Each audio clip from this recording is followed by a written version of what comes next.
This podcast is brought to you by Anchor. If you don't know by now, Anchor is the easiest way to record your podcast and get it out to your listeners.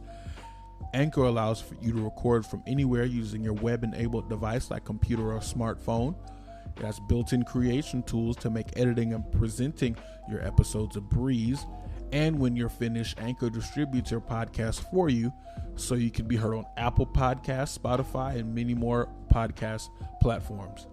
Anchor even allows you to make money from ads like this one, no matter the size of your audience. And the best part about it all is it's absolutely free.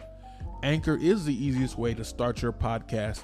Download the free Anchor app or go to anchor.fm to get started today. And welcome to the second Turnbuckle podcast. It's episode 5. It took us 3 years, but we made it to episode 5. My lord. We finally made it.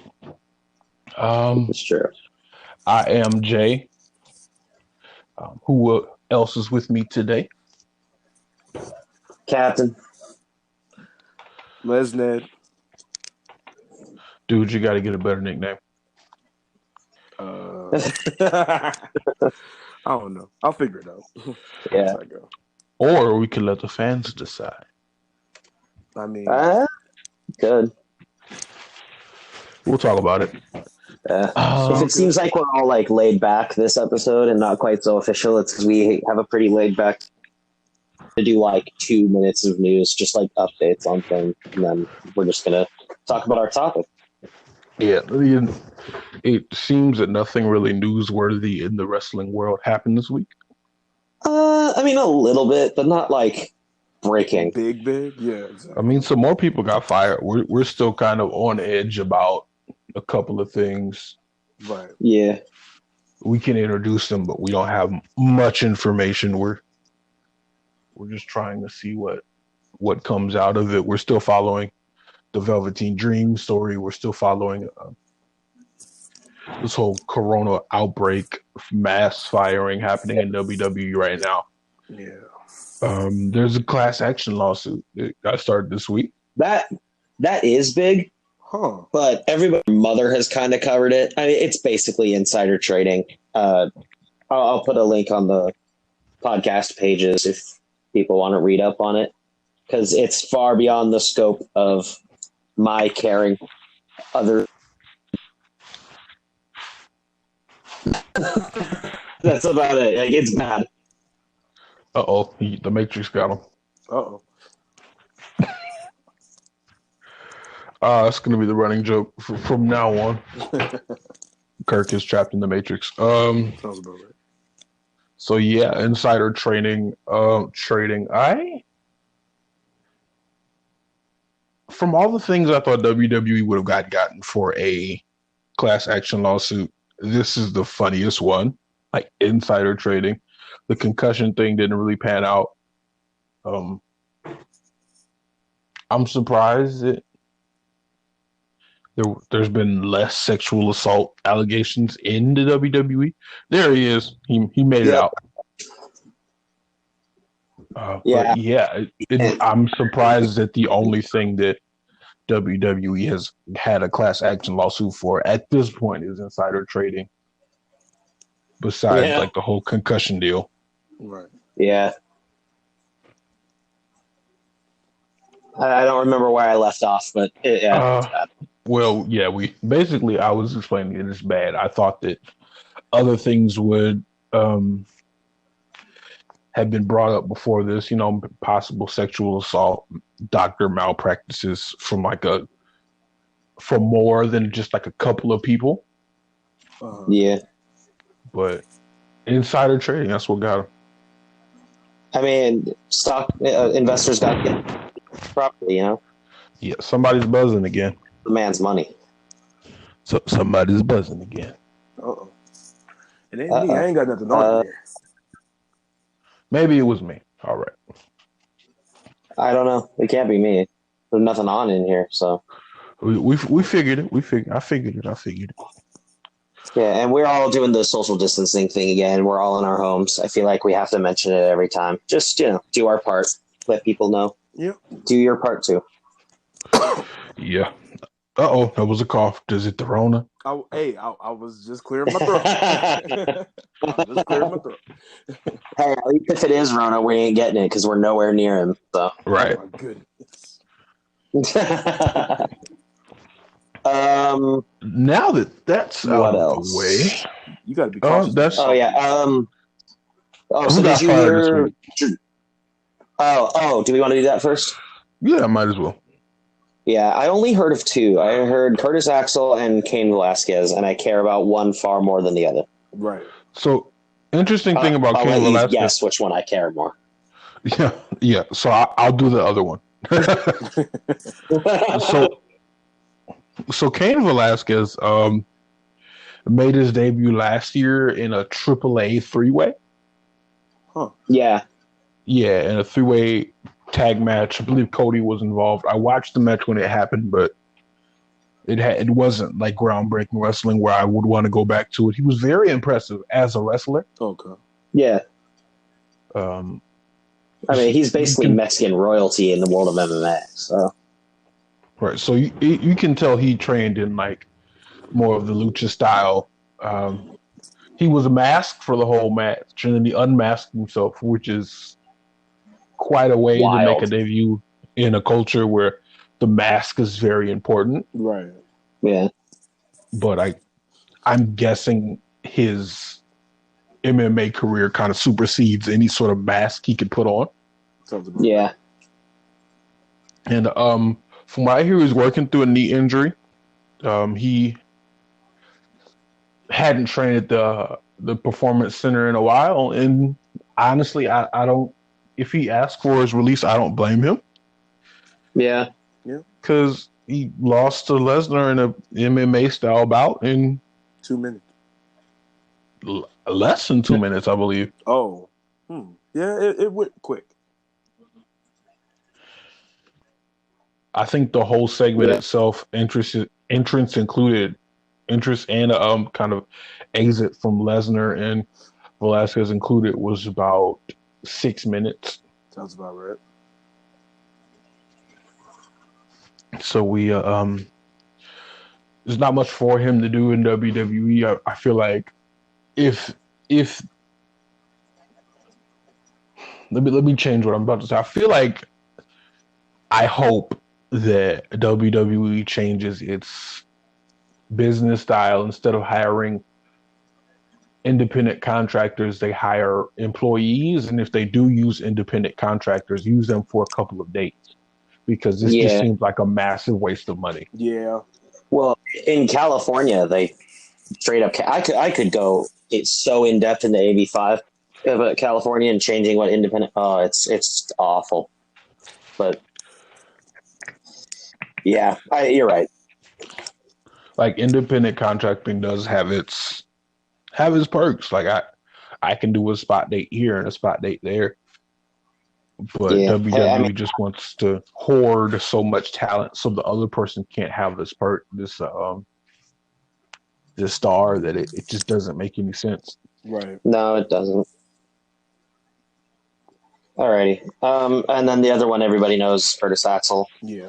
That one kind of sucks, but he hasn't done anything in like 3 years other than the beat. I mean, his best moments were with Paul Heyman when he was Intercontinental Champion. Yeah. I saw a lot of making their way on Twitter where he won against, who was it? It was Miz and Barrett. Damian and The Miz, right, for the U.S. title? No, it was Miz and Barrett for the Intercontinental title at Payback. Okay. Yeah. Intercontinental. On Father's Day. I knew it was one of them. Yeah. I mean, that was the one that I saw making the rounds, and people were saying, thank you, Curtis Axel. Yeah. That pop he got when he won was beautiful. It was a really interesting way he won, too. Sandow had Miz in a, I forget what, some leg lock something. Figure 4, yeah. And then Curtis Axel came over and pinned Miz. I was like, that's brilliant. Oh, he pinned Barrett. Miz wasn't even paying attention. Barrett. It's funny as hell. I was just like, wow, that's crafty. Yeah, I've totally got it all mixed up. It happens. I wasn't watching in that time, so And yeah, for those of you that don't know, the captain's our relative late bloomer.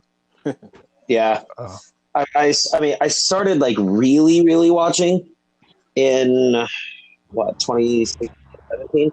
But my first intro was to the Shield, so stay decent tuned. intro. That will come up in this for me anyway. Spoiler alert. Well, again, I don't see any bad side of these guys getting fired.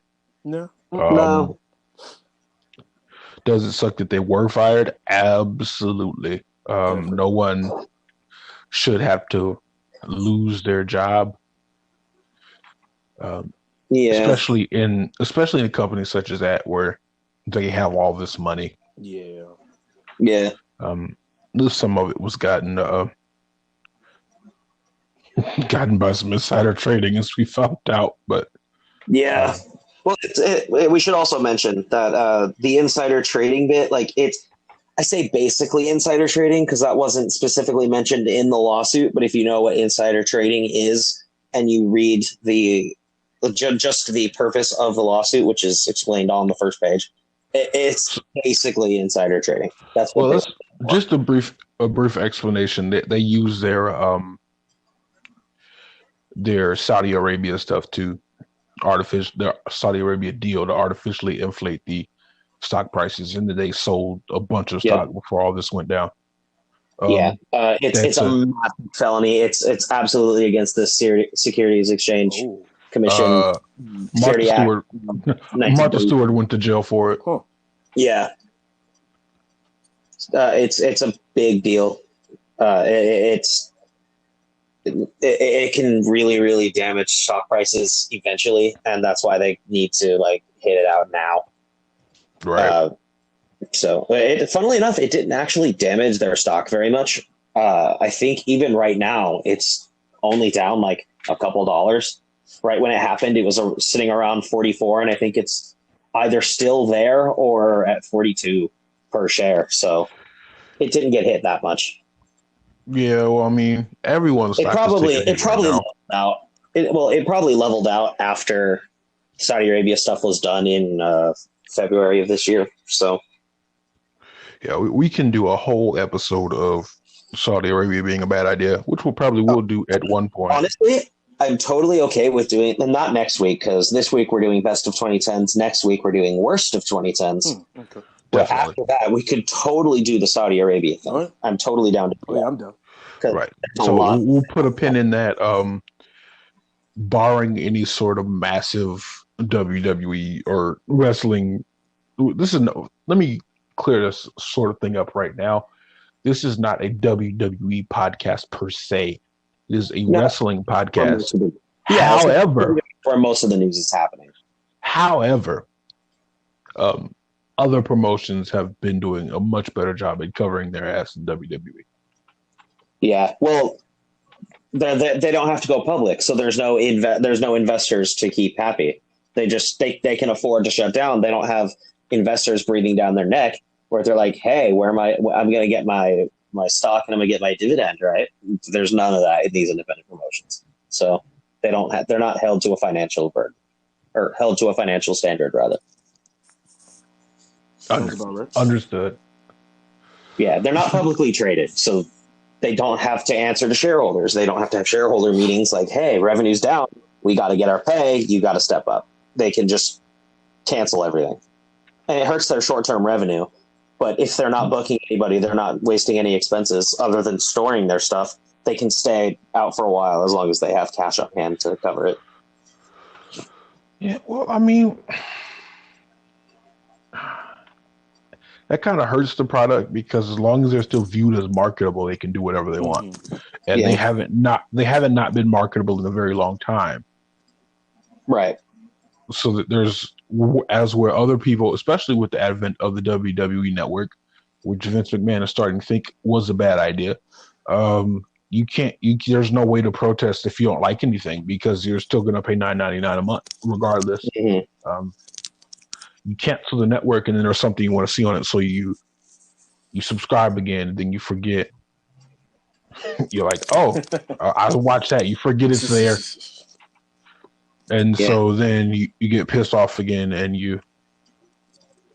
it's like a vicious cycle, especially for me. Like I'll buy it. I'll buy the network whenever I feel interested again.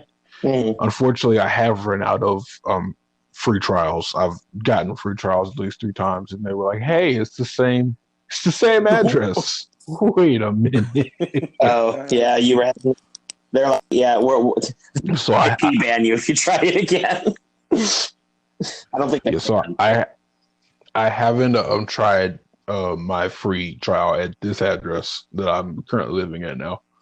So I'll definitely give that another shot, and I'll let you guys know how that works. All right. Quick touch on the Dream thing. I do kind of want to move along because we've already spent more on the news than I even cared about, to be honest. All I know is that he's getting a title match next week against Adam Cole. And I haven't heard anything else. I don't know if either of you guys have, but that's what I know. Not from what I've seen on Twitter or anything. I haven't heard anything else about the whole Dream situation, so I don't know how they're handling it internally. Yeah. I think it's not a big deal as long as there's no sort of legal action being taken. As far as I know, there's not. I haven't seen any news of any suits filing or anything really, any motions or judgments against Velveteen Dream. Right. So it could just be PR. The fact that he's getting a title match is at least indicative that he's not being reprimanded heavily. Right. And even if he was getting this match anyway, I still don't think that he would have won. I don't think it's his time quite yet. And I really like Adam Cole's reign. So I don't think he would have won regardless. It's not like this whole thing led to, we were going to give it to him, but now we have to make him lose just because PR. We can't have him win. And then we find out, oh, he actually did this bad thing to him. And then he's champion. And then they have to strip him. So I don't think he would have won. Right. But I think at least good. He's not being stripped of a title match. Right. Hey, I think that it's not going to be time to take the belt off of Adam Cole until never. No, hold on. Wait a minute. No, I'm gonna need Undisputed Era to break up first. I love Adam Cole. You want Undisputed Era to break up? Yeah. I think that's every culmination. The break up and then Cole loses. Yeah. So I've already voiced my opinions to you on how I think this should have worked. I think Adam Cole should have left Undisputed Era because they all lost their belts. Yeah, I can see that. Interesting. That would have been. Mm-hmm. They all lost their belts. He's just like, I don't need you guys anymore. Yeah. And then he get a valet, like a Sensational Sherry type valet. Right. Candace. Just kidding. Oh no. Did you see her intro last week? NXT? I did not. Oh, it was hilarious. Oh yeah, on NXT it was great. I like her hair too. Yeah. Gargano was hilarious. Truth be told, I haven't been paying much attention to wrestling stuff in the last week. I've started my own LLC, started within the last week, so I haven't been paying attention to much wrestling stuff. Hey, not a problem. I've started taking online courses as well. Mm-hmm.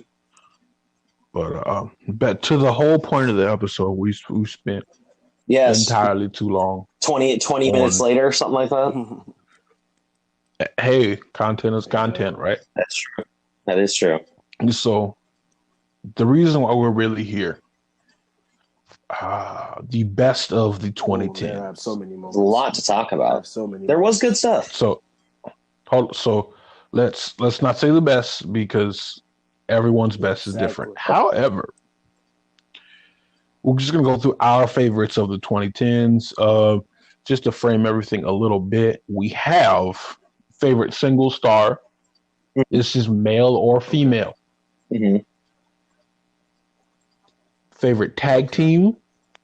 Mm-hmm. Favorite stable. Favorite pay-per-view. Ooh. And then favorite non-WWE wrestling thing. Okay. Oh, well, okay. And I'll give you two of those. Sure. Okay. Okay. So starting out, star? Yeah. Can I start? Go ahead. Oh, Lord. Maybe I shouldn't have. Because I had an idea, and then I'm like, oh, wait a minute. Okay. Can we do one in WWE and one out? I'll allow it. Okay. But let me start since you're doing one in and one out. Sure. And mine started out and that is now in. Mm-hmm. AJ Styles. Yeah, I figured he was going to show up here at some point. I mean, he's incredible. Man, Jesus. When I first saw that dude, it was just great. I mean, a constant, just massive success in TNA. He went over to Japan and got better. And then came to here, or to WWE, and just lit it up. Yeah. His debut at the Rumble. And one of the biggest pops ever. It's incredible. Yes. First of all, called it. Oh. Yeah. Nice. Also, I just to recap his 2010, or just my history with AJ Styles. I started watching TNA at the same time I started, about 2 years after I started watching WWE, and it was completely by accident. And since then in TNA, he was NWA World Heavyweight Championship way before the 2010s. Then when that's going to show up later in my list as well.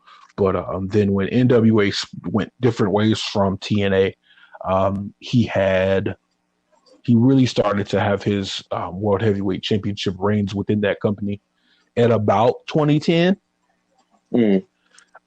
He finished up with the company overall 2014. Yep. I remember that. Then he returned to Ring of Honor.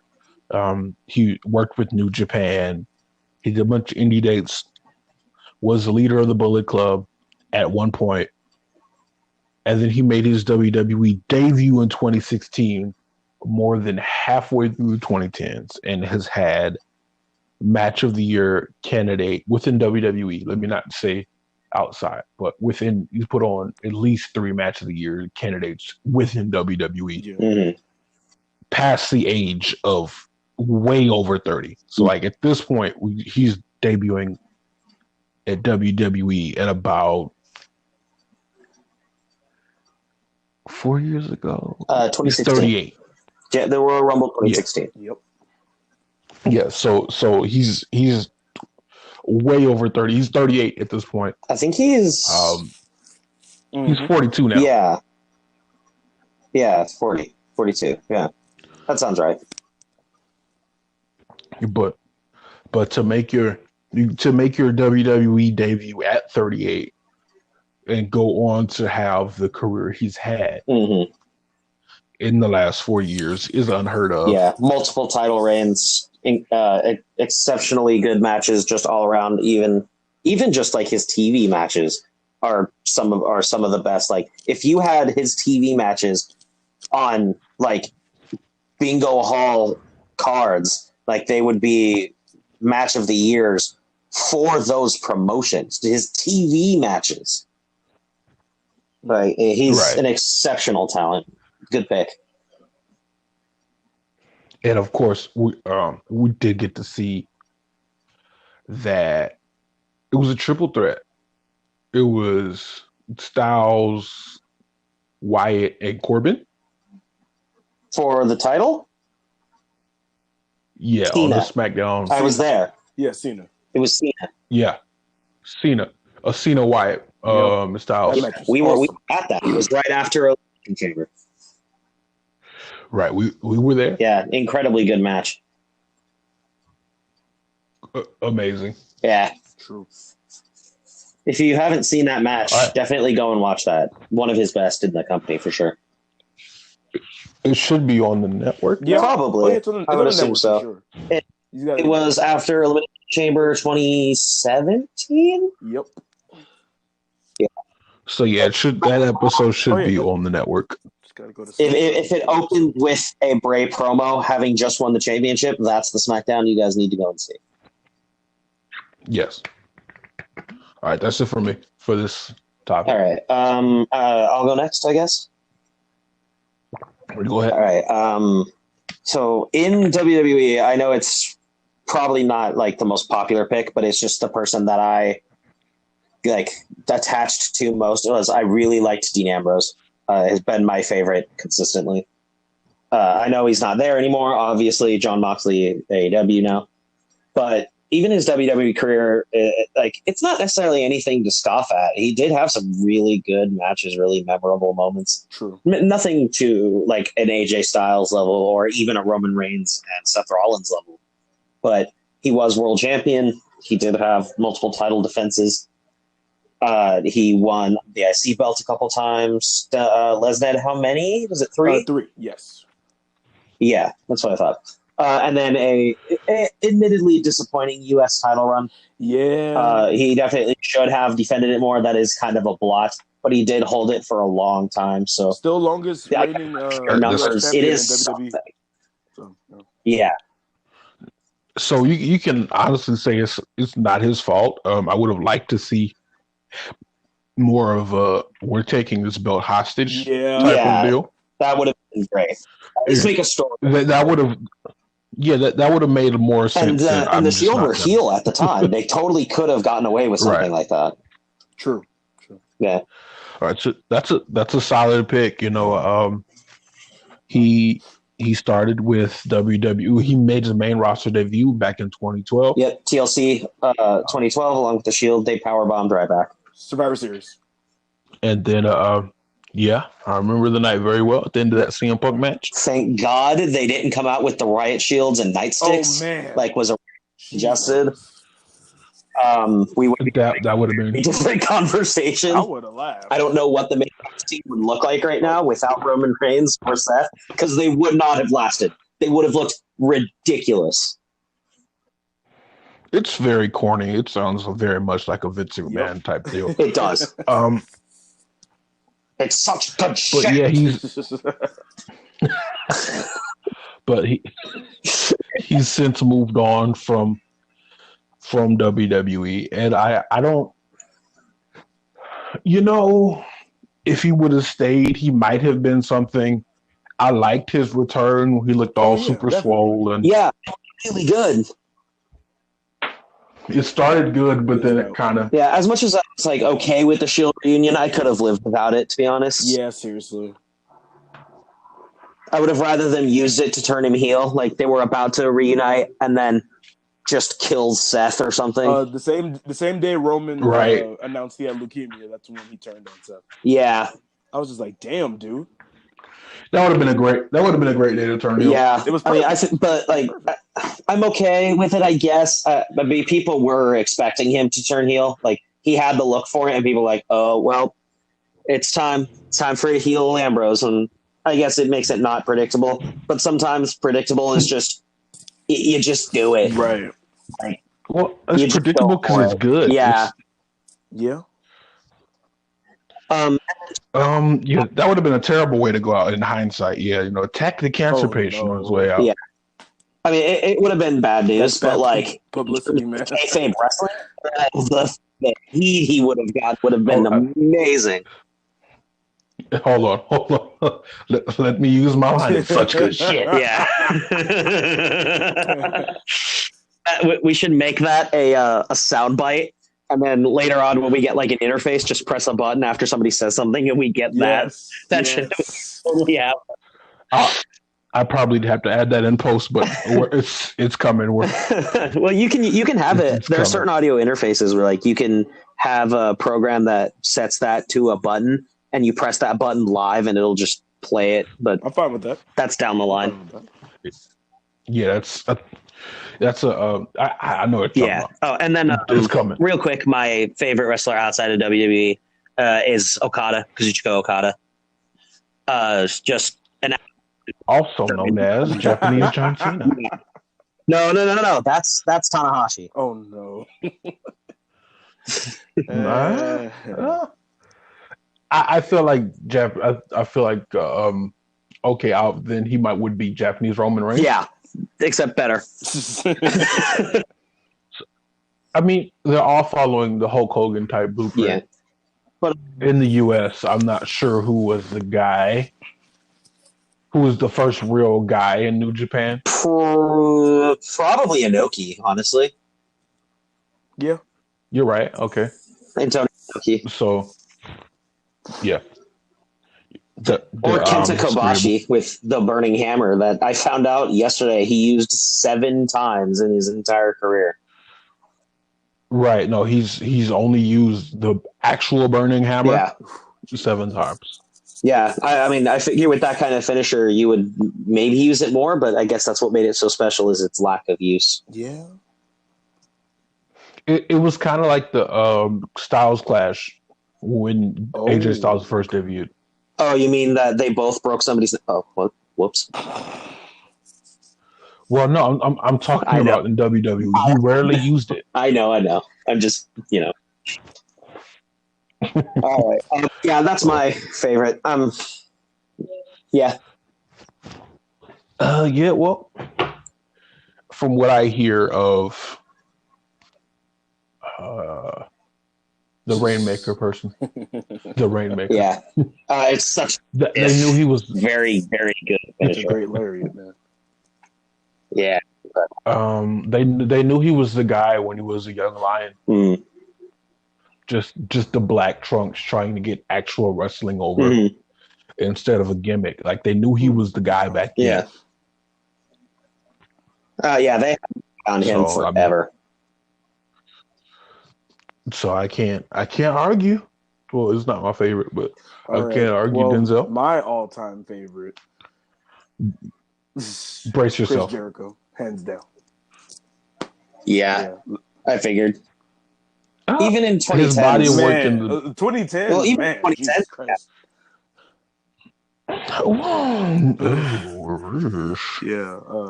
He's been fantastic. 2010 to 2019, whole 2010s. Like he just evolved, and I loved it. Like every bit of it.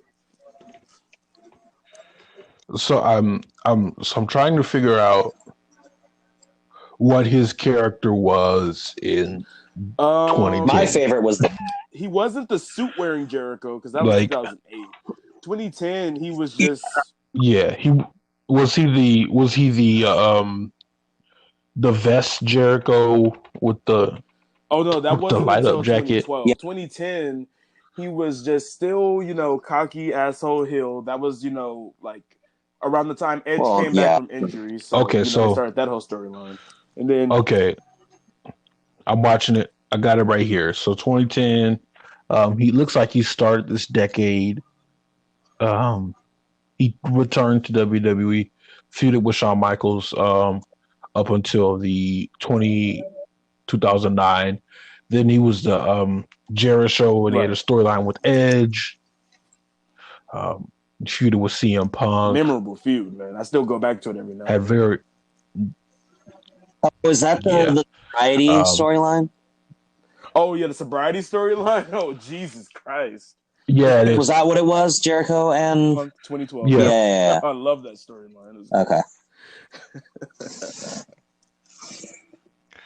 Then looks like he had a few championship pursuits and sporadic feuds from like about 2012 to 2016.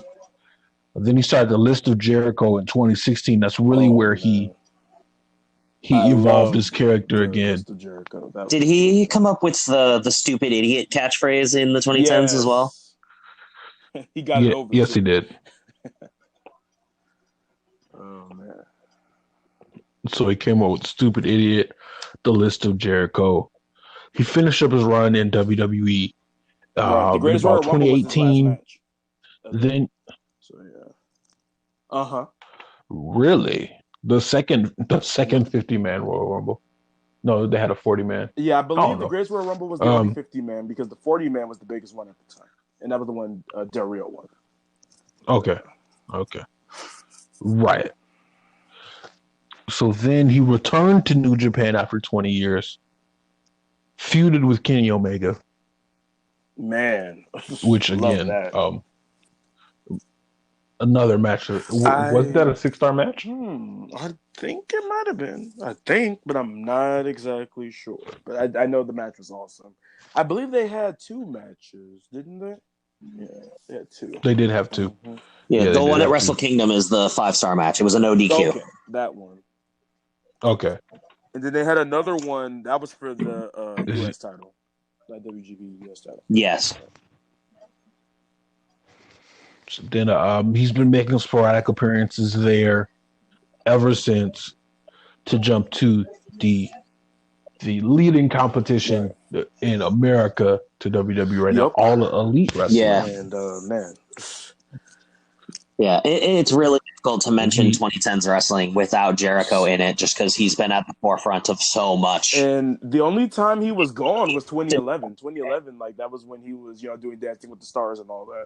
So he wasn't really wrestling at that time. Yeah. So. He did Dancing with the Stars. Like he hosted a game show was the robot as well. I used to watch that. I loved it. I forgot exactly what it was called, but it was about robots. First time hearing the fact that he hosted a game show, so that's interesting. It was great. Yeah, he's hosted a few game shows. I'm pulling it up right now. Okay. But then he ended the 2010s as AEW World Heavyweight Championship. Yeah. Champion. I know what you meant. It's all good. Solid pick. Solid pick. Like he's impressed forever, and he's just gotten better. And this dude will be 50 this year. And Jesus Christ, relevant in the 2000s. Very relevant in the 2010s. Definitely.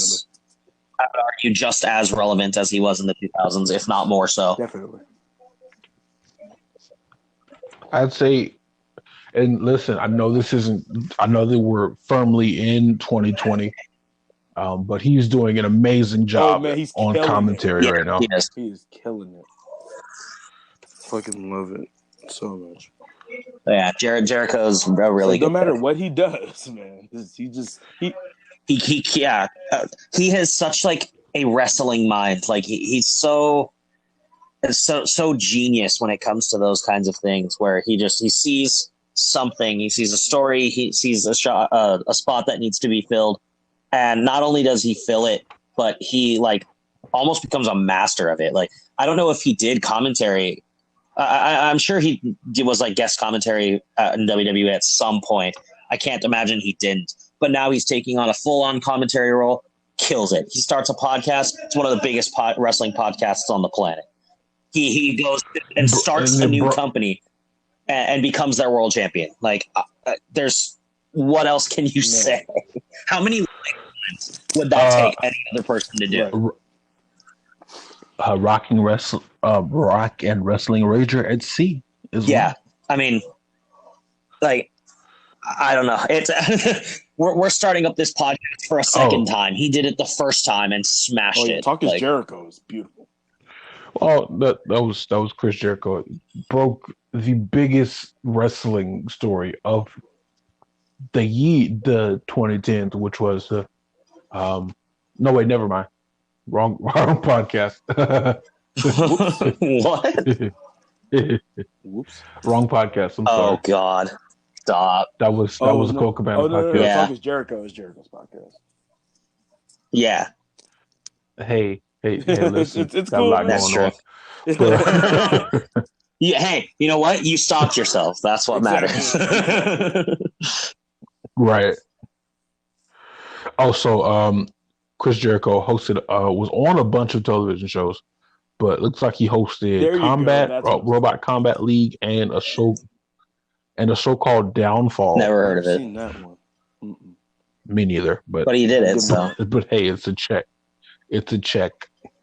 All right. What did you have? I think we've done enough on the Next was tag team. Favorite Oh, tag good team? lord! All of the right, Yes. I'm gonna have to think Ooh, about this one. Jesus. It's, There's been so Yeah. many. it's Favorite tag team? So many. Hmm. Does NXT count? All right. all wrestling counts. Okay. Good lord. You're gonna have to give me a minute for this one. Not a problem. Not a problem. So I didn't give this too much thought myself. Just because tag team wrestling has had such a resurgence. I think I'm going to have to go with, just based on longevity, the New Day. Okay. Now, Yeah, they're really good. now my pick, they've been a tag team through the 2010s.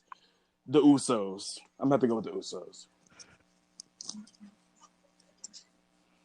They've evolved Okay, over time too. You know. Yeah, I can. I mean, solid. Both good picks. Both probably the best tag teams WWE has had in a really long time. So yeah, but I'll do that. But I mean, so let me. I give you my pick based on 8-time WWE Tag Team Champions. The New honestly, the visibility of the New Day.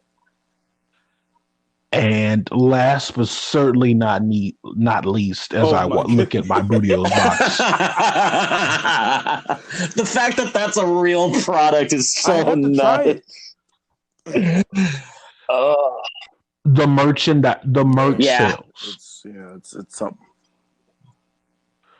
We're talking John Cena level merchandise sales. I have three New Day shirts somewhere in my house. I don't have any, and I should get them, and I just haven't. Again, so I say this while knowing that I have at least 3 New Day shirts in my house, looking dead at Xavier Woods in the eyes on my Booty-O's box, and also glancing off to my left at my Xavier Woods Funko Pop. Nice. I do want to Xavier Woods is an absolute genius.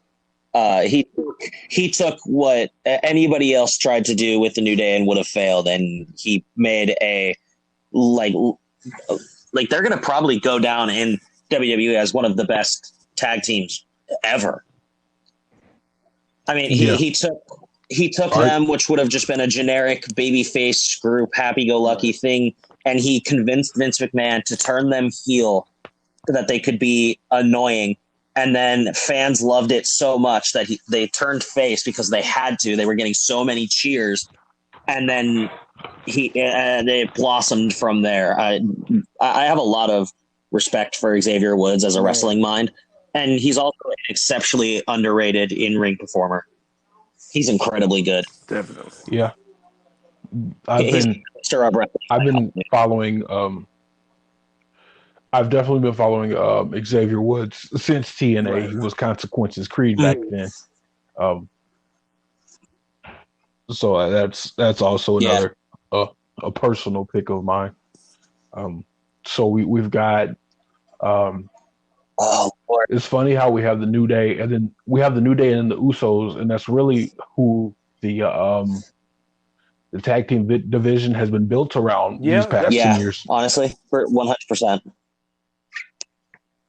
Oh God, I still have to. Okay, I'm I have 2 that I really want to pick, and I have to pick one. Okay. Right. So let's get the 2, and then we'll see if we can help you decide. And because it's the absolute best rivalry that NXT has had and spawned another rivalry, is the Revival and DIY. Oh yeah, definitely. So you see my dilemma? They're both exceptionally talented teams, and all 4 men are masters of their craft, especially in tag team and in DIY's case, singles. I mean, I'm sure Dawson and Wilder could both do singles if they wanted to, but they are so much better Yeah. I really like the Revival's style of wrestling, but I also really like the character work of DIY. Yeah. So it's like my own internal struggles with it are not necessarily from a talent standpoint, because all four absolutely knock it out of the park. But it's those two things that are butting heads in my mind, and picking between those is really difficult. So here's me being Denzel. You have to be DIY's advocate at this point, because I'm squarely in the corner of the Revival. I mean, I do lean a little more towards them because I think their style of wrestling harkens back to like the 80s and 90s days of tag team wrestling. So hear me out. You all know that a huge idea of mine was I want a 4 horseman style stable with the Miz, the Revival. Yeah, that'd be cool. And Bobby Roode. That was me. WWE Bobby Roode or TNA Bobby Roode? WWE Bobby Roode? No. TNA Bobby Roode? Yes. TNA? Yes. TNA Bobby Roode. Like TNA, right. After he cut his hair, Bobby Roode. Yeah, because WWE Bobby Roode has done absolutely nothing. Yes, I know he had an NXT title reign. It's the worst one. Don't even... No, he was terrible. No, his NXT title run actually was not bad at all. I did not like him as NXT champion at all. His matches.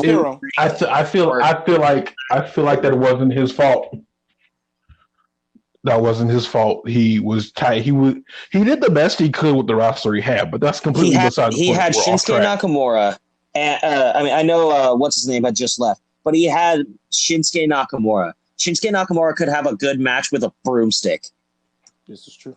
And the match was boring. I think the match wasn't boring. I think what else was on that card? Answer me this. What else was on that card? When did they face? 2017. At Denzel. Which card? Was it San Antonio? Take over San Antonio and I don't even remember San Antonio. Orlando. Well, if it was Orlando, then that's even worse because Orlando was an incredibly good card. That had DIY. That had not DIY. DIY Revival and Authors of Pain. Yeah. If card, then you're going again. Hold on. Again, I say this: you have to look at who else you have on the card. Let me find out for sure. I'm right here. Do you got it? I'm right here. So you had Sanity,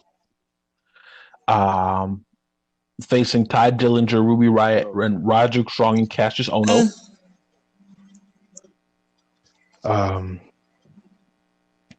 I think it was a great match. So you had Aleister Black versus Andrade. Was that his debut? Oh, that's right. Yeah, that was. Yes, it was. Authors of Pain defended the tag team champions against DIY and the Revival. Yeah, incredibly good.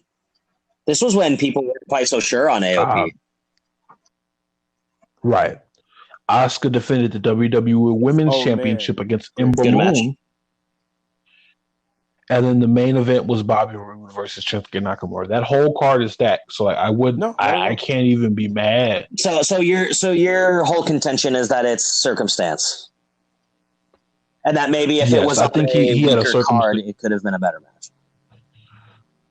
Right. I honestly would have put that match on first. Yeah. I would have put the tag team match last. Because when you put DIY and Revival in a ring together, it doesn't matter when or what it is. It's going to be amazing.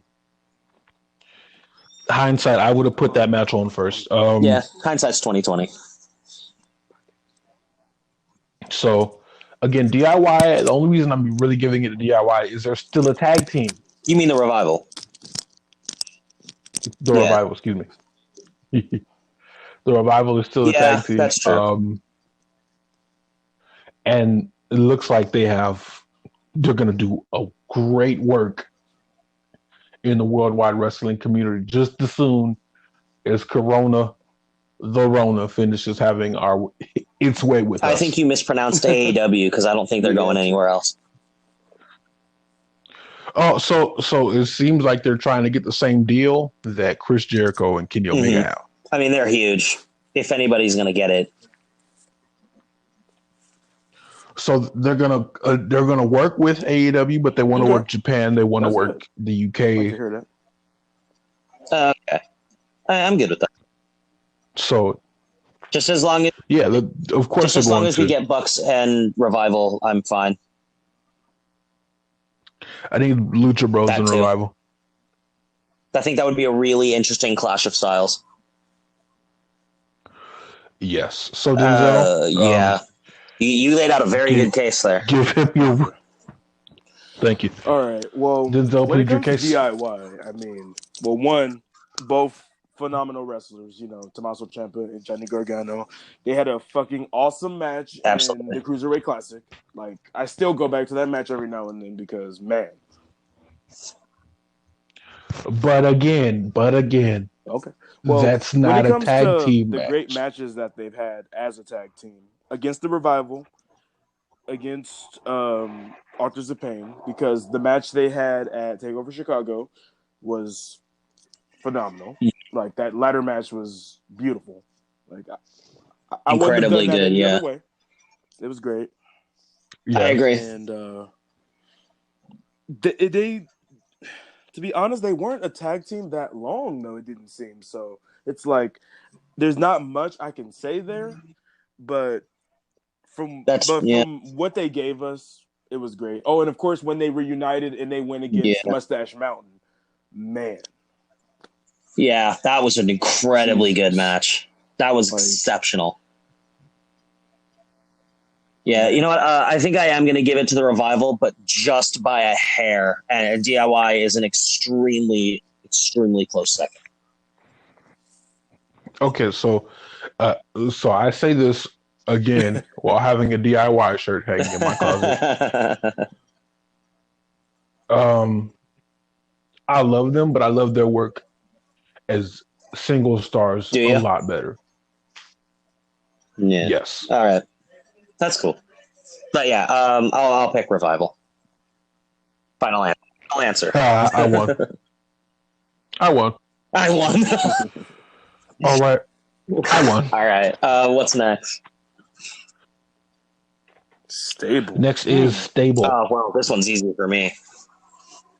It's the Shield. Is it? It's absolutely the Shield. It's how I got into wrestling. I followed. I mean, obviously, I came into wrestling 2 years. Like, I came into wrestling almost as they ended, to be honest. Like, right before Payback. WrestleMania 2014 was the first like big WWE pay per view I saw. Which WrestleMania is 2014? Is that 30? Yeah. I didn't know who Undertaker was, so I saw the streak end and people lose their mind, and I didn't know what the streak was. So that was interesting. Hold on. Oh, guys. Hold on. Wait a minute. Guys. I called it. Yeah, you did. I remember you saying something. I remember you. Yeah. You were like on Twitter or something, and everybody was like, "Nah, no way in hell," and you were like, "Watch." I couldn't believe it when it happened. Feels good to. Oh my! It feels good to be on the right side of history. I couldn't believe it at all. But yeah, I mean, classic after classic. Their trilogy, or not trilogy, it should have been a trilogy, but their 2 set pay-per-views with Evolution were incredible. Their Elimination Chamber match against the Wyatts. I mean, you can name off like basically every match they've ever been. They were against Rey Mysterio and the Usos at what is that? Tribute to the Troops 2013, I think. Why? I'm sad now because I want to see Rusev and the Usos. Oh, that'd be cool. You remember that one? Of photo I found at the house show? No. Of them all in matching merch. I'll find it and I'll post it on Twitter. Yeah. Okay. But yeah, I mean, it's the Shield for me. It's not even close. I've not connected with any other stable more.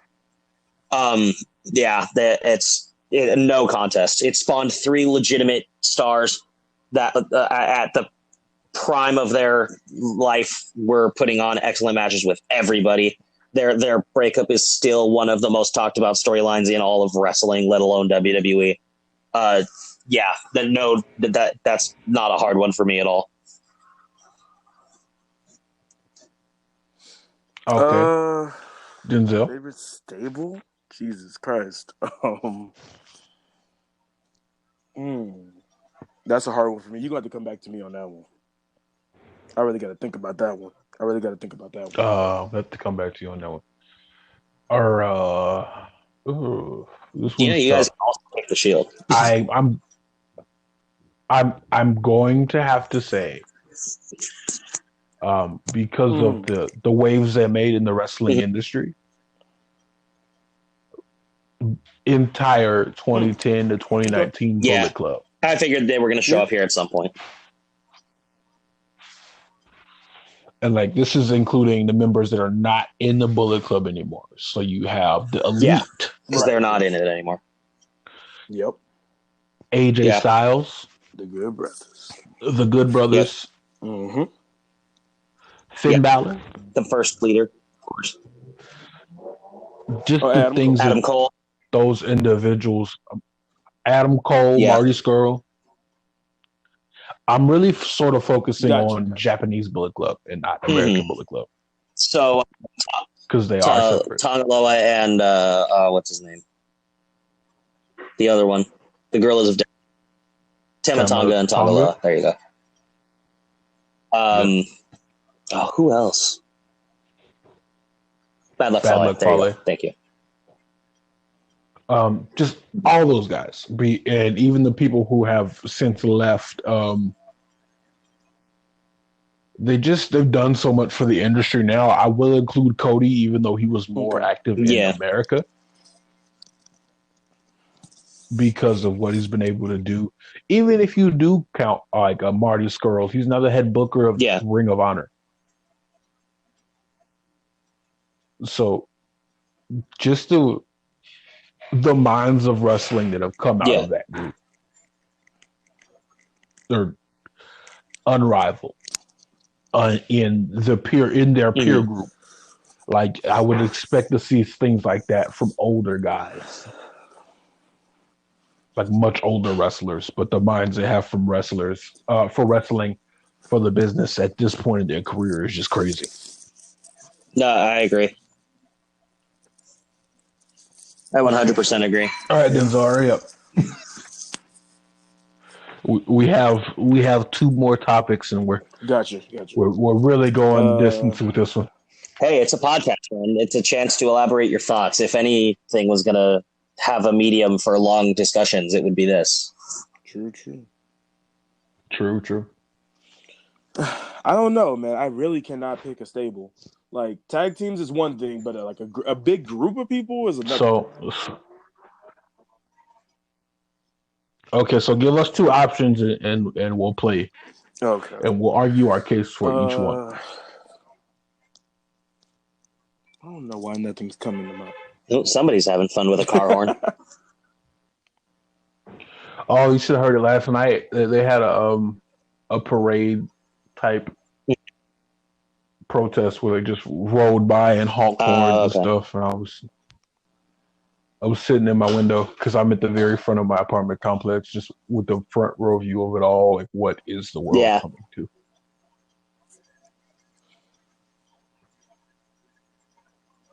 I don't know why the stables aren't coming to me right now. Like, I don't know. I can't think of anything right now.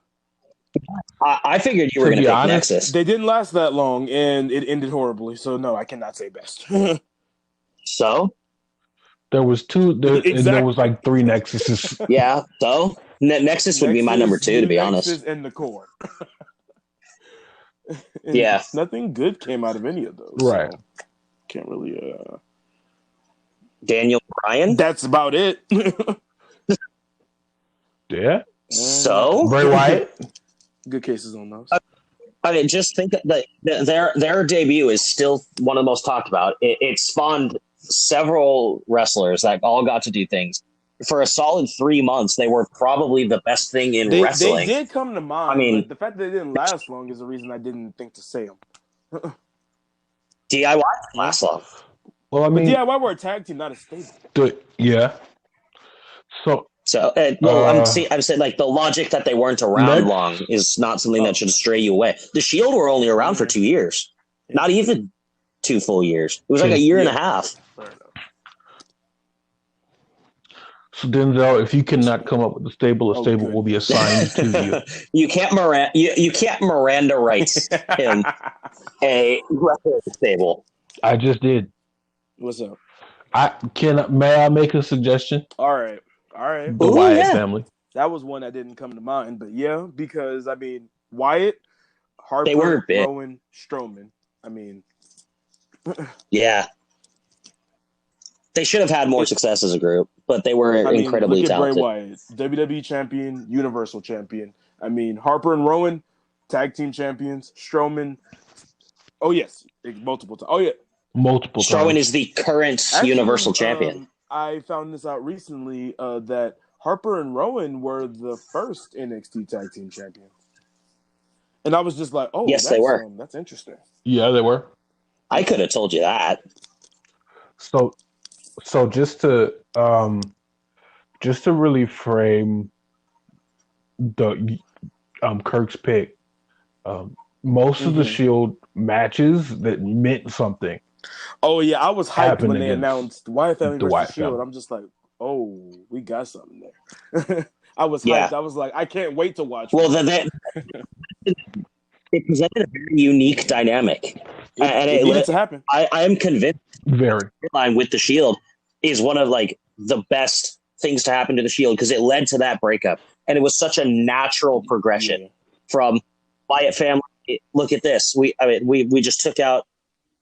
We just got taken out by these 3 bearded boys, and then they walked to WrestleMania 30 and destroy the New Age Outlaws. They walk in matches with Evolution, beat them 2 times in a row. The next time, pitching a shutout in an elimination match.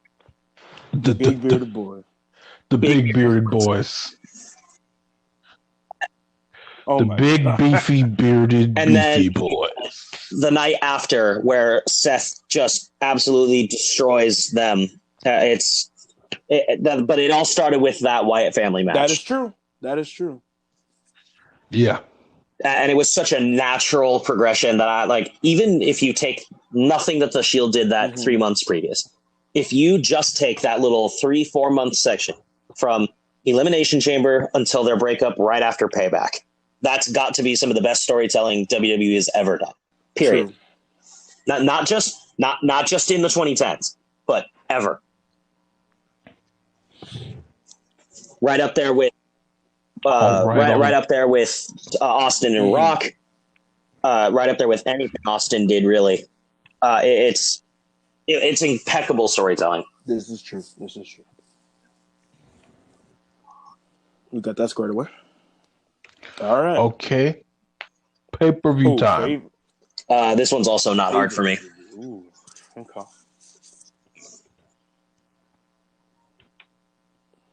It's very not it's for not me. Hard for me. This one's easy.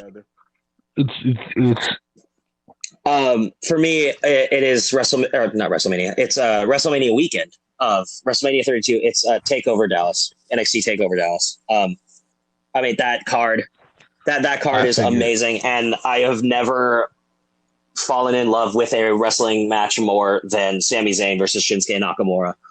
It had all the hype in the world heading into it, and it was the new young lion, quote unquote, taking on the older veteran in an absolute slugfest. I mean, that point where in the middle of the match where they both get up, propping each other up, and then they start elbowing each other in the face for what felt like 4 years.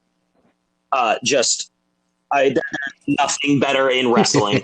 And then right after that, they collapse and the crowd erupts into Fight Forever, which has now been overused death. But in that very first moment where they're collapsed and the crowd chants Fight Forever, I mean, there is no better feeling in wrestling. It's an extremely good moment. And I go back to that match more than anything else.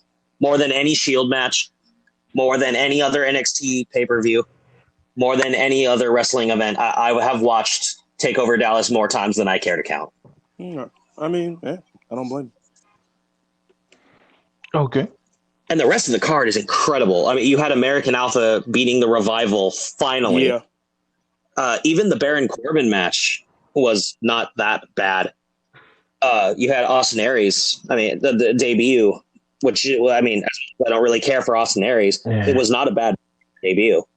You had Asuka and Bayley. It's an incredibly stacked card. There wasn't a bad match on the card, and I wouldn't necessarily put it at the best NXT pay-per-view. I would probably say that that's New Orleans, but it is my personal favorite NXT pay-per-view and wrestling pay-per-view ever. Okay. Go ahead. I think my I'm favorite, going to. my Denzel, favorite you got one? pay-per-view of the 2010s was definitely Money in the Bank 2016, Seth and Roman.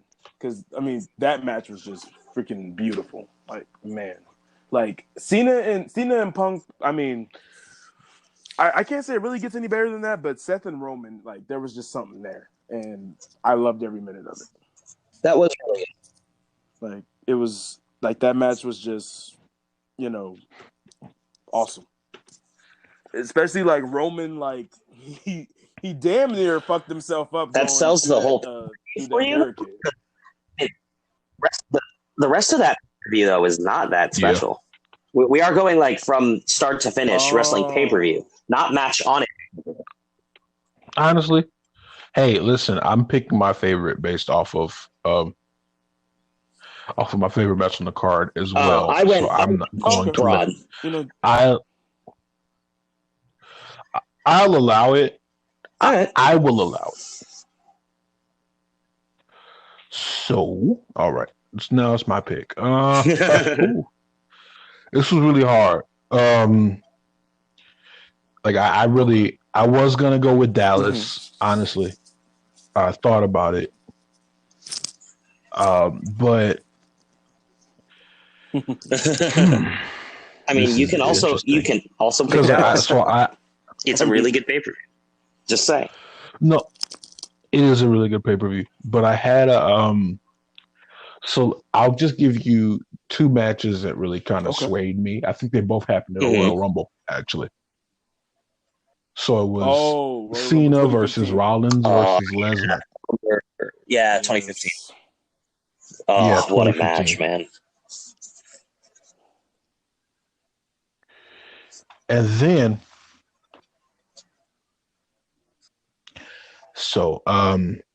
I think I'm going with Royal Rumble 2017. Yeah. Yeah. AJ and Cena. That was, know, I'm a Styles guy.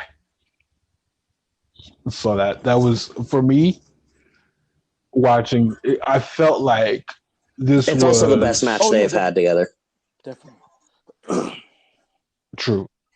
So I feel like this was like a solidification of the passing of the torch. From like your bigger, beefier, swoller guys to your more realistic looking wrestler, your work rate based wrestler, instead of I'm gonna do a power spot. It is gonna be a power. I think we're kind of finally getting out of the steroid looking guy professional wrestler archetype and going into this amazing time where you can have really like fatter looking guys, like not fatter. Let's see. I want to get that kind of heat, but your more average looking guys out here having amazing matches. Elimination Kevin Chamber? Owens versus John Cena came to mind. Man. Beautiful as well. Yes. Great match. Great way to get Kevin on the main roster. That came to mind as well. Yeah, it's really good. So I just, but yeah, it's definitely going to be Royal Rumble 2017 for me. If we're going by like just match, like my match of the 2010s, like of a pay-per-view match, like going on your guys' logic, I'm not going to pick the Daniel Bryan match from WrestleMania, the one that everybody really likes, which is obviously the main event. But I actually liked the Triple H one more because I, in case you can't tell, I really like in-ring psychology and in-ring work rate, and that match is incredibly story rich. Just the ultimate underdog taking over the authority figure. I mean, there's no better way to describe it other than that. But if we're going by that logic, like that's got to be it. Him winning the championship, incredibly good match, incredibly feel good moment. But for my own wrestling enjoyment, my own set of principles, the Triple H match, it led off the pay-per-view. True. And that's my. It did. So here's my logic on not going with an NXT match. NXT is like, so I was the first one on NXT out of my group of friends that aren't here. Right, because I think that would podcast. Be me, to be honest. Right. Man, I'm still telling people you need to watch NXT. Yeah, they have never had a bad takeover. Not one. Nope. All of them are at least one.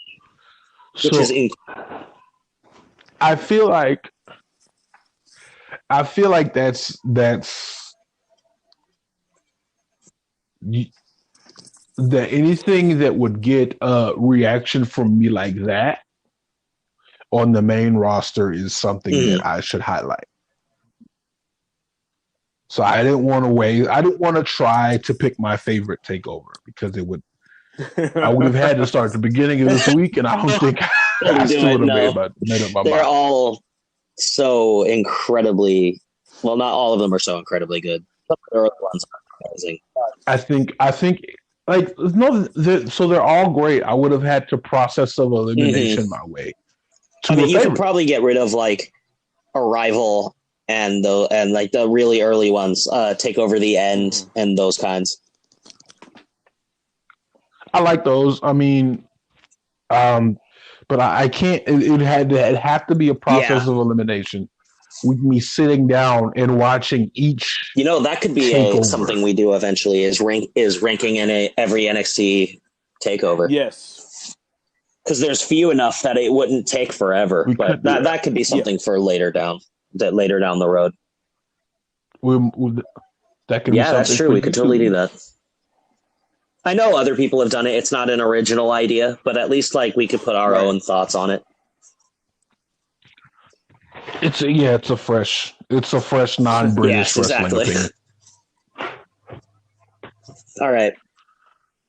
So I think the last one is non-WWE. So like anything? Anything. It's vague. So let me start. Oof. Okay. Let me start. My favorite non-WWE thing has been the 10 pounds of gold story. What? The 10 pounds of gold story. So basically the 10 pounds of gold is Sweet Charlotte, the the original title. NWA World Heavyweight Championship. Right. 10 pounds of gold. Right. The original one. So the story of the 10 pounds of gold starts with Tim Storm, who is a middle school teacher by day and the NWA World's Heavyweight Champion. Okay. Okay. No. It's great. I you should watch it. So it's like this guy this is it for him. Like the way he explains it to him. He's like, I might not. This is it for me. I've been wrestling for up 10 years on the independents, and this is my mountaintop. This is the culmination of my wrestling career. Nick Aldis is great. And then you have Nick Aldis come in. Oh. And he takes the belt from him. Well, I mean, honestly, it makes sense. You know, he's a history teacher. You got to put it your by all day. into. Like if you're gonna do something, you do. Yeah, you have to find somebody who's like a professional. Like that makes perfect sense to me. But the resurgence of the NWA as we know it is really built on the back of Tim Storm and this series. And Billy Corgan, but like I urge you to watch it. I'll check it out. It hits you right in the feels. It's like watching your granddad wrestle. But no. Like he gives you granddad feels. I thought you literally meant like 70-year-old dude trying to wrestle. Right. I was just imagining my literal grandmother trying to wrestle. Well, I mean, he's not that old, but he does have. No, it's just like in my head, like when you said granddad, like that's what I thought of. Whether it was accurate or not, but no, they're doing that on Impact now, but that's beside the point. Okay. So I'll let you guys go. Then we'll do another round, and we'll. Good Lord, there's so much. I just because I've watched them so many times, like my initial thoughts are the Omega Okada storyline, the trilogy of matches that they had, and just because I mean it spawned 3 of the best matches of all time, and I'm totally comfortable saying that. I'm sure I'll get some kind of "you're just a mark" comment, to which I say, "Go fuck yourself." Maybe. I mean, there's so much to say about them, but I mean, like Okada, like I say, is my favorite of the 2. I do like Kenny a lot, but I think for Japanese wrestling, especially, Okada's got something, and I can't really accurately identify it. He just has something that Kenny doesn't for me. Something special about him. And like I say, I have no logic necessarily behind this. It's just kind of a gut feeling type thing. I don't really know how else to explain it. But, I mean, you start with a match that everybody really wanted to see, the Gaijin versus the new ace, if you will. Just going at it. It ends with Okada winning, obviously. And then you go to Dominion 2017, I want to say. And you have a time limit draw. That spot where Okada goes for the Rainmaker and Omega just collapses has got to be up there with one of the best moments in wrestling. Just it's 1, hilarious, and 2, extremely well done. Oh my God! It seems like you have a thing about men collapsing. Oh, I hate you. Hey, it leads to good storytelling, man. That's what I enjoy most. That's beautiful. And then you finally get to... Oh, they had 4 matches, didn't they? Yes, they had one at the G1 as well. Okay, so I almost forgot the one at the G1. I believe that one was also a draw? I actually can't remember that one. I didn't watch much of the G1 that year. Oh. That was 2018, if I'm not mistaken. Or was that the one that Kenny won? I'm not sure. I think he won. I think he won one to set up the other. Well, because I know I know he had a loss. I know they drew, and then where he got gold hair and then won, which just proves that in order to beat Okada, you have to be a Super Saiyan. But yeah, that's excellent. Probably that's the one. I mean, it is really, really good. That's probably it for me. That's probably the one that I'm going to pick. I've okay, Denzel. I've honestly enjoyed everything AEW has done over the past year.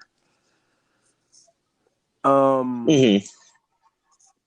Yeah, like So this would be your all in. I enjoyed All Okay.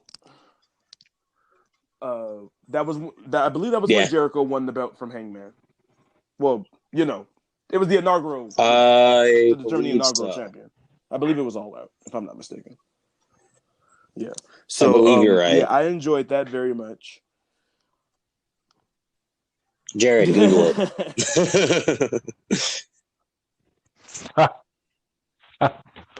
Okay. Hold on. Hold Well, your he can horses. keep talking. All out card. Yeah. Hold up. I don't think he's gonna keep talking. Yeah, it was All Out. It was All Out. Wait a minute. Like I really kind of expected him to know. Jericho? Sometimes, okay. No. The Jericho fanboy and he knows the wrestling everything. encyclopedia. It definitely was All Out. But yeah, sometimes even my wrestling memory can be bad. I think my memory of All Out is Cody getting his head split open. Oh Lord, yeah. Oh, was that the Dustin match? Yeah. Or was that the? Wait, no. Oh, that was Spider Spears. Fest when that happened. That was before this. Yeah, it was before this because. Oh, so I guess it's. Wait. Oh no! It was just a singles match with the with. Well, I mean that led up to this, so that's still in my head. It was Cody with MJF, and Sean Spears with Tully Blanchard. Gotcha.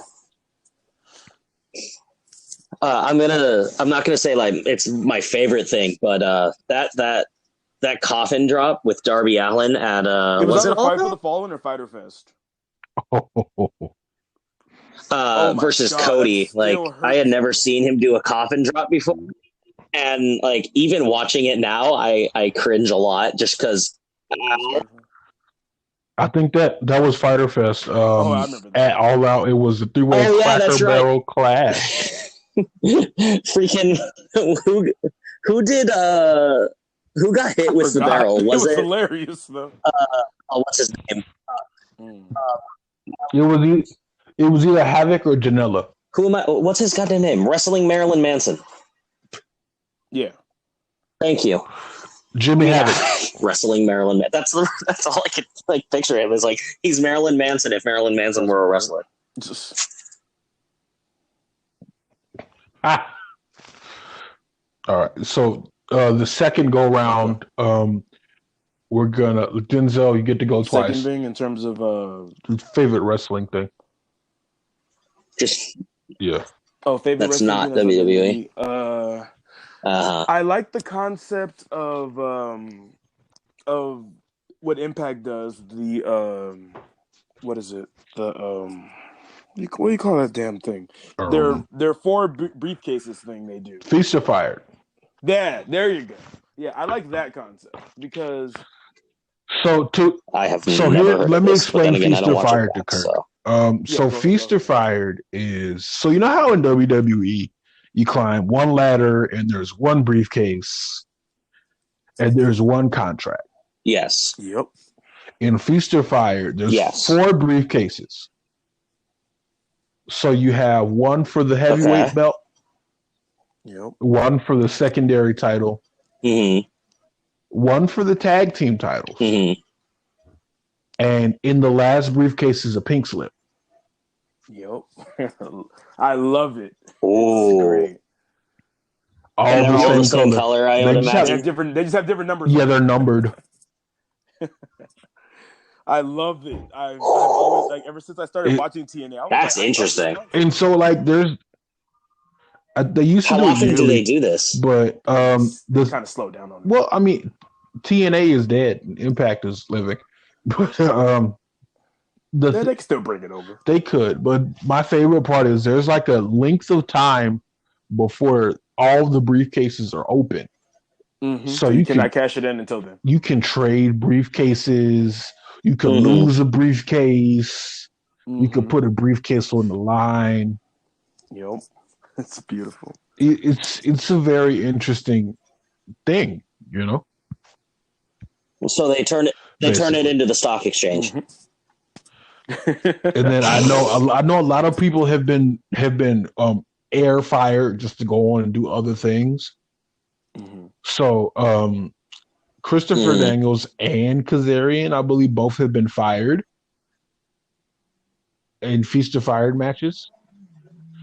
I mean, it would make This sense. is way before they were a team and way before they were in AEW. But they would but they'd be fired on air and they'd go either work as Suicide or Curryman. Yeah. Okay, makes sense. So it's a very. God, you're making me do a second one. I don't watch enough wrestling for this.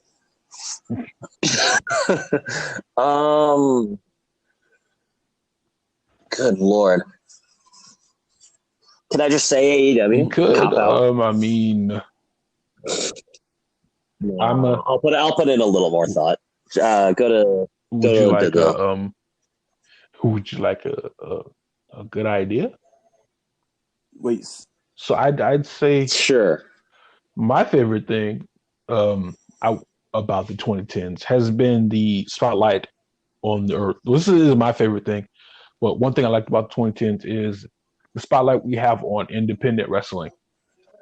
Yeah. So. Oh, you know what? I just thought of one. Okay. Just because it is nice.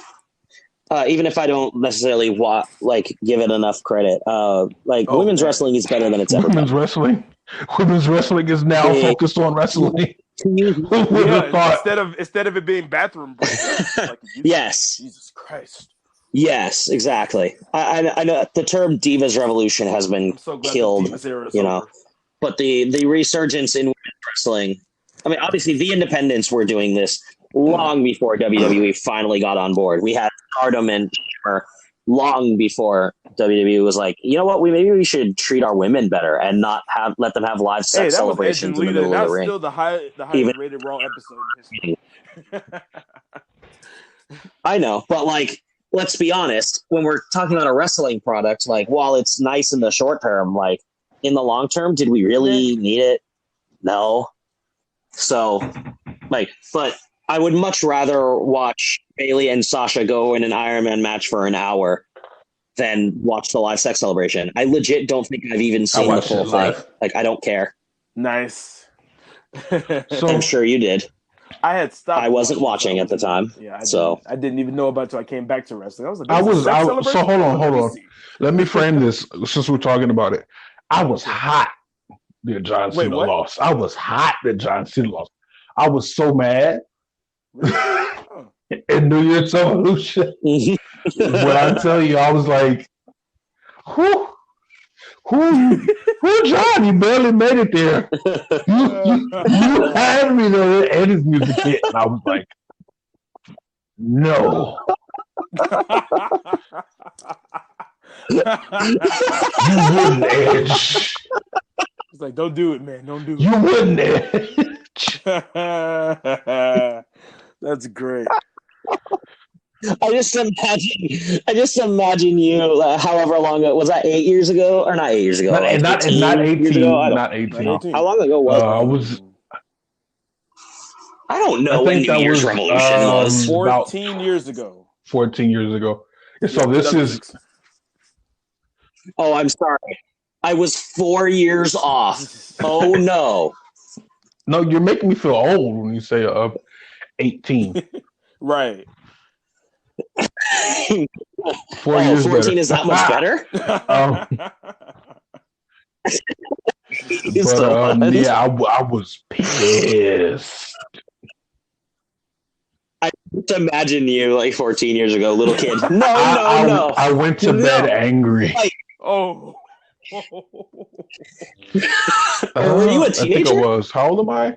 26. I was 26. I don't know. I was 12. 12. I was not a teenager. Yeah, I was 12 you went to bed. My birthday hadn't hit yet. Yeah, I was pissed. My Lord. Yeah, I was not watching wrestling at that time, but I thought a lot of people would have been excited that Edge cashed in. I mean, well, hindsight, Edge is now one of my favorite wrestlers ever. Oh yeah, same. But, Mhm. Oh my god, I still hate his spear. His spear sucks. Sorry, that probably peaked, but I don't care. His spear. You know who has a really sucks. good spear? Not sorry. Moose. Also, Rhino. Rhino has Yes, a good spear too. Rhino. I like the Rhino's way, my favorite. Sorry, Goldberg. Moose rolls through with his spear. Well, Lashley does the same thing. I do too. Lashley rolls through his too. Yeah, I think Lashley started it, but yes, he did. I believe he did. I mean, Moose was a football player, so I was think. Goldberg. So his just looks, I don't know. I think they both played for the same team too, if I'm not mistaken. That's interesting. So my second favorite wrestling thing about the 2010s. So you guys are this is gonna catch a few people off guard. Okay. But it was actually Lucha Underground. Interesting. That actually came to mind. I like the streaming thing. It was I'm not actually surprised. Lucha Underground. I like it's like so. I'm gonna say it. Oh no. Wrestling isn't real. Hold me.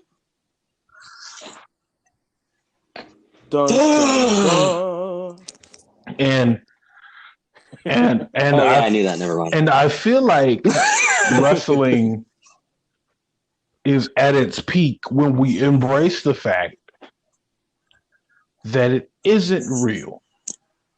Yeah. Because if you embrace the fact that it isn't real, then it becomes more entertaining. Yeah, fair enough. And it can be more entertaining because you can do more things. Okay. But if you're trying to make wrestling as realistic as possible, which works for certain things in certain places, you're limited. So, yeah, I really like the stories that Lucha Underground was able to tell with the whole fact that it's not real. This is like a universe type thing that you're building. Like the Marvel Cinematic Universe. Like you're building a universe here where wrestling doesn't have to be real. So that okay. You're seeing success with that same idea now with Broken Matt and the Boneyard match and the Wyatt Family Funhouse match. So the Firefly Funhouse was something. Right. I said Family Funhouse. The Firefly Funhouse. Yeah, Firefly Funhouse. Such. That line It's such had me good dying. shit. So we saw John in NWO, by the way. We get to places where it's like, oh, it's not real. Well, let's work with that, you know? So you have your purest form. You have your work rate wrestling, which is the realest wrestling you can get. Then you have your kind of out there wrestling. And I'm really glad that I was able to be so entertained by Lucha Underground. Yeah. I mean, it makes sense. I think that's it. Cool. I think we did it. Yeah. We did it. Oh wait, but when My we Lord. talk about best of the 2010s, we have to talk about Seth Rollins cash in at Mania. We have to talk about that just a little bit. Yeah, It's the best one. I don't care what anybody says. So an honorable It's mention. the best one. Yeah. Yes. Yeah. I'm down to do a couple honorable mentions. So that's your honorable mention. but just a I think couple. we each get one. So go ahead. All right. Sure. Honorable mention. Can I just say the institution of NXT TakeOver? In case you guys can't tell, I really like great. NXT. You can't go wrong with it. I'll allow it. My honorable mention is Orange Cassidy. I like it. So a friend of mine who podcast, I think his favorite AEW wrestler, or at least gimmick, is Orange Cassidy. So when he hears this, he's gonna really like it. He's gonna get a cheap pop. Yeah, that cheap pop. There you go. But yeah, Orange Cassidy is extremely entertaining. Yeah, he's hilarious. His little slow build up to the lazy super kick is some of my most laughed at moments in wrestling. It's great. so And funny. then his match with Pac, when he actually wrestled. He's really good. He's a really good wrestler. He's an ace. He's really good. I just like the way he works. Yeah. I don't know that I'd put him up with like a Hangman or a Kenny Omega or even Trent. I think Trent is a solid worker. But yeah, Orange Cassidy is definitely you think good. Trent is a solid worker? It's going to suck when Chuck eventually turns on him. Yeah, for sure. I can see that coming, honestly. I see that coming a mile away. Coming. Mm-hmm. Same. If Trent turns, I will be incredibly surprised. I love me some shocking moments, man. Oh, it's going to be a shocking moment, all right. Well, I think we've come to the end of the arduous task. The arduous task. We have another one coming up. So I think I'm going to split. I think I'm going to split this into 2 different episodes. Okay. And what? Do you want to do like release today? We'll split the second one out to Wednesday or something. Yeah, Wednesday. Sounds good to me. I also totally just hit myself in the face with my own phone. Oh, so, before we get out of here, can I have one more honorable mention? No. Oh, well, okay. Go ahead. All right, sir. It might not have led to anything because injuries happen, but I'll say this: I love Dolph Ziggler's cash in the night after Mania 29. Like, pop was great, moment was perfect. It was good. But you just said that you liked another cash in. Well, Seth was the best one of the 2010s, yes, but Dolph Ziggler is my second. What, you're telling me you don't like Sandow's cash in? You know what? Legendary. You can go away with Sandow's cash in. I'm still angry about that. I can't even watch that anymore. It hurts me. Dairy. It hurts me. That cash in, like, it was great until the end, and I was just Hold on. We're venturing into next week's topic. Oh yes, you're right. Yeah, can't do that. Yeah, we'll say that for next week. We can definitely put that because I got a lot to say on that. So yeah, we go. Oh God, I can't. Man, you go hear a mouthful from me. It might be a 3-parter. We'll just have an hour of Denzel screaming at his ceiling fan about how much he hates John Cena. It's going to be a lot of me having a lot to say and me speaking my mind about the worst of 2010 because I have a lot to say about that. Oh, it's going to be an hour long. It's going to be an hour long fit. I'm going to speak. I'm going to speak my mind. It's going to be brutal and it's going to be blunt. Testify, brother. Testify. Oh no! It's great. It's great value, 3D.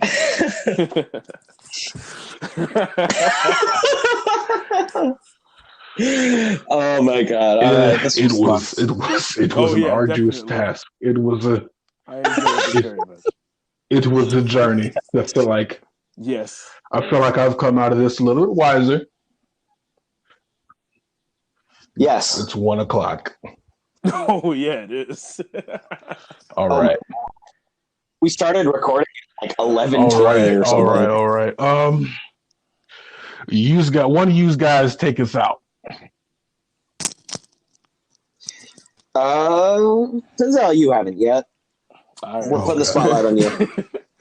All right. Outro, This boy. has been the second Turnbuckle podcast. We hope you have enjoyed what we've had to say today.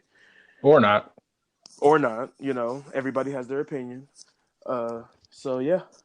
If not, go ahead and direct message the podcast, to which I will then block you. Yes, Oh, wow. yes. Message Don't us at me. on Twitter with your opinions, and we will go about those accordingly. And I will go back and single shit about your opinion, and then I'll block you. Don't get too crazy about your opinions, because Or you can message me directly at I won't actually block you. Notorious JEC.